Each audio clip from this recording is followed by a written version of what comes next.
வணக்கம். என்னோடய பேர் பா. சுந்தர். நான் புதுக்கோட்டை மாவட்டம் அறந்தாங்கி வட்டம் சுப்பிரமணியபுரம் என்ற ஊர்லேருந்து நான் வந்திருக்கிறேன். நான் இப்போ என்ன செய்கிறேன் அப்படின்னா, புதுச்சேரி மத்திய பல்கலைக்கழகத்தில் எம்ஏ முடிச்சுட்டு பிஎட் படிச்சுட்ருக்கிறேன். இப்போது ஜூன் மாதத்தோடு எனக்கு வந்து படிப்பு முடியுது. என்னை பற்றி நான் சொல்லணும் அப்படின்னா, முதல்ல என்னோடய ஃபேமிலியை பற்றி நான் சொல்லிடுறேன். நாங்கள் ரொம்ப வறுமையான குடும்பம். நாங்கள் பசங்க மொத்தம் 3 பேர். அம்மா அப்பா தான் ரொம்ப கஷ்டப்பட்டு எங்களை படிக்க வச்சாங்க. அது கூலி வேலை செஞ்சு தான் எங்களை வந்து படிக்க வச்சாங்க. எனக்கு மொத்தம் நான் 2 தம்பிங்க. நான் வந்து ஒரு பார்வைத்திறன் குறைவுடையவன்.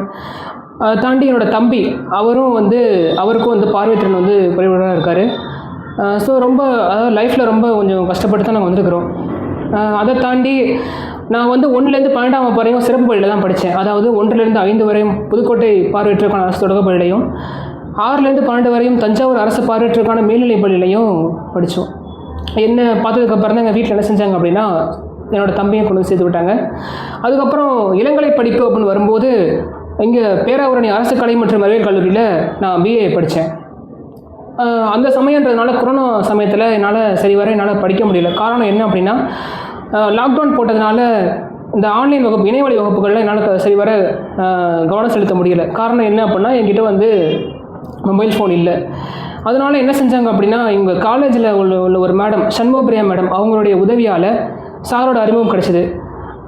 சார் என்ன செஞ்சாங்க அப்படின்னா, ரொம்ப கஷ்டப்பட்டு என்ன செஞ்சாங்க அப்படின்னா, லயன்ஸ் கிளப் மூலமாக எனக்கு வந்து நான் படிக்கிறதுக்கு மொபைல் ஃபோன் வாங்கி கொடுத்தாங்க. உண்மையிலுமே அந்த நேரத்தில் சாருக்கு நான் நன்றி சொல்லிக்கிறேன். அது மட்டும் இல்லாமல் மேற்படி என்ன படிப்பு அந்த லயன்ஸ் கிளப் மீட்டிங்லேயே சார் சொன்னாங்க, மேற்படி அவனுடைய அந்த மாணவருடைய கல்வி செலவு எல்லாத்தையும் நானே பொறுப்பேற்றுக்கிறேன் அப்படின்ற மாதிரி சொன்னாங்க. அது மட்டும் இல்லாமல் வேலைக்கு போகிற வரை என்னுடைய எல்லா செலவுகளையும் நான் வந்து அந்த பையனுக்கு நான் பண்ணுறேன் அப்படின்ற மாதிரி சார் சொன்னாங்க. இது மட்டும் இல்லாமல் இன்னும் குறிப்பிட்டு நான் சொல்லணும் அப்படின்னா, தேர்வு கட்டணம், அதே மாதிரி இந்த தேர்வு சமயத்தில் ப்ராக்டிக்கல் அந்த மாதிரி டயத்துலலாம் வந்து பணம் கட்ட முடியாமல் ரொம்ப கஷ்டப்பட்டேன். அப்படிங்கிறப்போ நான் சார்கிட்ட கேட்கும்போது சார் தான் எனக்கு வந்து எல்லா விதமான உதவிகளும் செஞ்சாங்க. அதாவது பண உதவிகளாக இருக்கட்டும், பொருள் உதவிகளாக இருக்கட்டும், எல்லாமே சார் செஞ்சாங்க. இப்போவுமே நிறைய உதவி செஞ்சிட்ருக்குறாங்க. அதனால் நானும் என் குடும்பத்தாரும் கண்டிப்பாக சாருக்கு ரொம்ப நன்றி கடன் பட்டிருக்கிறோம். இந்த காணொலியை பார்த்துட்ருக்கிற நண்பர்கள் யாராக இருந்தாலும், இப்போ +2 முடிச்சுக்கிறீங்க, +2 முடித்த நண்பர்களும் பார்க்கலாம், அவங்களுடைய பெற்றோர்களும் பார்க்கலாம். பார்க்குறவங்க கண்டிப்பாக எஜுகேஷன் சம்மந்தமாக சார்கிட்ட எந்த ஹெல்ப் வேணாலும் கேட்கலாம். கண்டிப்பாக சார் செய்வாங்க. அதுக்கு வந்து நான் கேரண்டி தரேன். இந்த அலுவலகம் பேர் வந்து நேதாஜி மருதையார் கல்வி அறக்கட்டளை.